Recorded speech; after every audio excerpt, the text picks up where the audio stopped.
मैंने ये किताब पेश की अपने वालिद साहब के सामने, अभी आप स्क्रीन पे भी देख सकेंगे। इसका नाम है मलफूजात, कहने वाला मिर्ज़ा ग़ुलाम मोहम्मद कादियानी, कज़ाब है, वॉल्यूम नंबर है इसका 4। इसके पेज नंबर 364 पे सुनिए क्या कहा कि नाउज़ बिल्ला इमाम हुसैन की शहादत से बढ़कर मेरे मुरीद हज़रत अब्दुल लतीफ़ साहब की शहादत है, नाउज़ बिल्ला।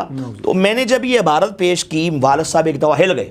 मैंने साथ ही ये चंद चीज़ें और पेश की। मैंने कहा जी ये देखें, मैंने इस पर उनसे एक बात पूछी। मैंने कहा मुझे एक बात बताइए, कहाँ जन्नत के नौजवानों का सरदार, कहाँ सैयदना व इमामना सैयदना इमाम हुसैन रज़ी अल्लाह तआला अन्हु हो। मैंने कहा कहाँ हैदर करार का प्यारा बेटा, कहाँ खतून जन्नत का लख्ते जिगर, कहाँ नवासा रसूल, कहाँ शहीद करबला, कहाँ आले रसूल। और मैंने कहा कहाँ ये अफगानिस्तान की गंदी नाली का गंदा कीड़ा। मैंने कहा मुझे बताइए अब्बू जी, ये जो 2 टके का मुर्तद है, ये इमाम हुसैन से आला कैसे हो गया। वालिद साहब एक दफ़ा हिल गए।